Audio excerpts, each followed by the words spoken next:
This is a News 3 play. Hello and welcome again. John Wolford, Darren Kennard with a special Saturday Sports Extra. Darren, playoff preview, many local teams in action, and some really good action tonight as well. Great action today. And we're going to start with the Williamson County Showdown. The CARTERVILLE Lions knew all season there was a chance they would be bumped up to Class 3A for the playoffs, despite playing primarily a 2A schedule all year. They also heard the doubters who questioned their ability to make the jump and be successful. The first test, a fired-up Heron squad, but the Lions were ready to go as well. Jonah Ford taking out teammate Mike Bishop during introductions. Jonah, you're supposed to hit the other guys. The Lions struck first after Jeremy Bandy's long kickoff return. Ryan Hess bulls in from 4 yards out. The ref said he was in. We'll go with it. 7-0 Lions. The Tigers turned the ball over 5 times in the first half. Carterville capitalized, taking a 24-0 lead at the half. Matt Dunning under the pile of humanity for the 2-yard score. It stayed that way until the fourth when Heron scored twice in a 4-minute span. Jeremy Downan's TD pass to Mitch Gosha cut the lead to 24-12, but that was all the scoring as the Lions claim their 10th victim. Off to these young men from Heron who really came out and played us tough in the second half. They never gave up. They made some mistakes early in the game that we used to and capitalized on them to score. But I'll tell you what, they didn't quit, and our kids found out you got to play 4 quarters in the playoffs. The story of 2 halves. The first half was theirs, second half was ours. But we made 5 turnovers, and the touchdown that we did not get punched in right before the half would have really helped us. 24-12, your final from Carterville. The Tigers into solid campaign at 6-4. The unbeaten Lions now travel to Murfreesboro. The Red Devils brought out the paddles, took them northward and spanked Payne at 41-18. Murphy is 7-3. Well, the Robinson Maroons are the largest school in 3A. Today they played a school with one of the largest traditions in postseason play. DuCoin, the Indians starting their 13th straight year in the playoffs in good fashion. On their first drive of the game, Jarrett Willie finds Jason Van Zandt on the far sideline. Van Zandt sneaks his way in to give DuCoin an early 7-0 edge, but the Maroons answered on their first possession. 6'7" quarterback Wesley Parker will lumber his way in from 28 yards out on the QB keeper. Things are knotted at 7. Each team would add another touchdown and go in the locker rooms at half, tied at 14. First play of the second half now, what seemed to be disaster for the Indians. Jarrett Willie comes up lame. The Weasel would miss the rest of the ball game. Al Martin has to call on sophomore quarterback Matt Foster. No problem. Willie watches as Foster leads the Indians on the game-winning drive. This 48-yard run by Devin Jones would seal the victory and preserve the gutsy performance by Foster and give Al Martin his 100th career win as a coach. After the game, Coach thought his sophomore quarterback did pretty well. You know what Matt can do, and you know, he's been in a lot of games, not big games, but he's gotten a lot of playing time, and we had a lot of confidence in Matt. Did a good job. He did a super job. It was just a great feeling. I mean, this team has gone so far, and I just wanted to be a part of it. Very emotional 21-14 win for DuCoin. Robinson ends their season at 6-4. The 9-1 Indians advance to play Freeburg, who is also 9-1. The Midgets cut the Mules down to size today by 20. This game will be at DuCoin since the Indians and Freeburg hosted this week. DuCoin being the higher seed gets home field advantage next week. Now the Sullivan Redskins enjoyed games today. In fact, you can pick any superlative you wish, and it would probably apply to today's second-round playoff matchup between Carterville and Murfreesboro. These two teams about as evenly matched as could be. The Red Devils hoping the home field advantage would be the difference.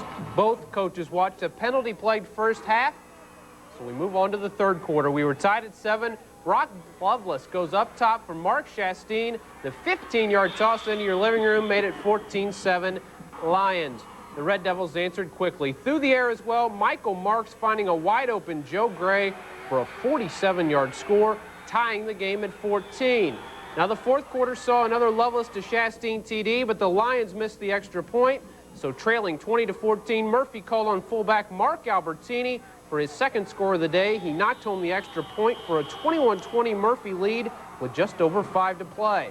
But Carterville confidently moved down the field, and with a minute left, Jonah Ford knocked home a 22-yard field goal for a 23-21 Lions lead. Murphy had one last chance, but Albertini's 41-yard field goal attempt was just wide as time expired. Albertini's kick, I wouldn't wish that kid a miss in a million years. I just thought if he makes it, so be it. It's been a great football game, and if he misses it, then we'll celebrate. And that young man's got a great leg, and so I was very concerned, but it turned out for us. Carterville improves to 11-0, while the Red Devils end a great season at 7-4. Next up for the Lions, Massac County. The Patriots dismantled previously unbeaten Vandalia. Sherrod Roundtree setting the tone early in this one. There he is, scampering 70 yards on the first play from scrimmage. That touchdown made it 6-0 Patriots. Then Josh Stratemeyer's interception set up Josh Stratemeyer for a 1-yard touchdown plunge, 12-zip Massac, and the route was on. The Patriots closed the door on the last play of the half, pulling the fullback option out of the bag of tricks. Alan Walter hitting Aaron Burns as the Patriots cruise into round 3. We got some guys banged up a little bit, nothing serious, but we had to call on a lot of young kids and a lot of backups today. They just did a fantastic job. My goodness, I thought our defense just played outstanding. You know, the only time they got on the board at all was when we kind of gave them a safety down there close, and very, very proud of our defense today against an awful good football team. 26-2, your final from Vandalia. The Patriots improved to 8-2 and have a date at Carterville next week. To Freeburg, where the Midgets were flying high for their matchup with DuQuoin. There was no scoring in the first half, but Freeburg got things going on the first possession of the second half. Mike Ehlers throwing the perfect strike into your living room once more. That was 7-0 Freeburg. But with Jarrett the Weasel Willie back in the lineup, the Indians answered back. They go on by way of the ground. Marino DeMarie barrels in from a yard out. DuQuoin tacks on the 2-point conversion for an 8-7 lead. Then the DuQuoin D held Freeburg to a field goal, which set up this Willie to Devin Jones screen pass. That was your game-winning score for DuQuoin.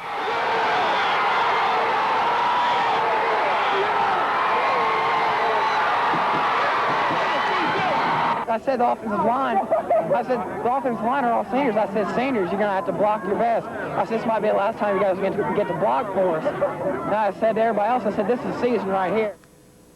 Okay, the Indians are now 10-1 and will host a third-round game because Rich Heron's alma mater, Bridgeport Red Hill, knocked off #1 seed Mount Carmel 34-20. How fitting, the Salukis are 9-2. To the college rank 2 meeting in Carterville. Massac County comes to town in this rematch of a Week 2 battle that was all Lions, 41-7. The Patriots remember that game all too well and are ready for the rematch. We're just real ready to play. We got beat pretty bad the first time. We know we played bad, and we know that Carterville's a real good team. We just know we got to play well and just do things right to win the ball game. We've changed some kids around position-wise. We're playing a new defense now, and I think that they have improved during the season, of course, and I think we have too. And I feel like that, not necessarily revenge is the right word, but when you're in the quarterfinals of the state playoffs, you're getting close now to Bloomington, and that's what's kind of on everybody's minds. For Carterville, this marks the second straight week of facing a potent backfield. Last week, the Lions controlled the Murfreesboro rushing attack on their way to a thrilling 23-21 win. Well, I think the same thing we did last game. Make some big plays, keep the ball out of their hands, and try to control the clock a little bit. And, we got 2,000-yard rushers. We got to try to slow down, and they've had great seasons, and I think they're a lot better football team than they were the first time we played them. The 9-2 Patriots and the unbeaten Lions tee it up at 1 o'clock tomorrow afternoon in Carterville. Tomorrow in DuQuoin, the Indians will host the upstart Red Hill Salukis. Red Hill is coming off a pair of shootout wins over El Dorado and Mount Carmel, while DuQuoin has had to scratch out a pair of hard-fought victories over Robinson and Freeburg. It makes it kind of hard on the old coach. That's right. We've had some close games, and I know we would like to go out and win a ball game, 2 or 3 or 4 touchdowns. But you get this far, things are going to get tough, and they certainly have gotten tough. We've played some good football teams. The Salukis and Indians kick it off tomorrow at 1:30 at Van Meter Field. We'll have highlights of both games tomorrow night at 10. The SIU Salukis close out their... Are you sure about this? You want to keep having those dreams? probably better. Our John Wolford made it out of the jungle with the highlights and post-game reaction. The game's first touchdown was scored by the unlikeliest of threats, DuQuoin's punt return team. Zach Miller blocks Jonah Forrest's punt into the hands of Chad Reams, who runs 45 yards untouched to put the Indians up 7-0 in the first. You offensive people, stay loose. And that they would. On the first play of the second quarter, Devin Jones slashes in from 10 yards out, giving DuQuoin what seemed to be a comfortable lead at 13-zip. But with an offense like Kerry Martin's, no lead is safe. Brock Lovelace floats a pass into the end zone, and watch the catch by Casey Ward. That will send Lions Field into bedlam and narrow the Indians' lead to 6. It also meant... But DuQuoin would have the final say of the half. Devin Jones again finding the end zone through a gaping hole on the left side. The Indians, in control of the first half, went into the locker room up 21-7. I just told them at halftime that we're not going to change the game plan. We just got to execute the game plan better. I still felt like if we could score in the opening drive, that we could get back in the ball game. Carterville running back Billy Pinkston had only 11 yards in the first half, so the Lions went to the arm of Brock Lovelace. Lovelace again finding Casey Ward on the fourth play of their opening drive in the third quarter. It's a game again at 21-14. Lovelace and the Lions rolling now. This time it's Mark Chasteen on the slant. Things are knotted at 21. We go to overtime. In the extra session, Carterville's Kenny Richard pounds it in from 2 yards out for a 28-21 Carterville win. Well, Carterville may have come out on top on the scoreboard, but in the kind of game that was played here at Lions Field, there are no losers. I don't know what they did for sure. I think I don't know for sure what they did. We just couldn't get any momentum going the second half.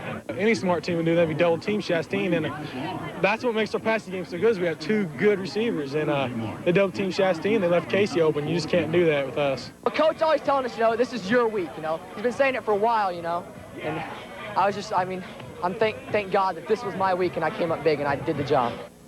Thanks, Wolf. There's your final once again. 28-21 in overtime. The Indians wrap up another great season at 11-2. The 13-0 Lions move on to the 3A title game to play. The defending champs, Spring Valley Hall. The Red Devils were 41-28 winners over Marengo this afternoon. On the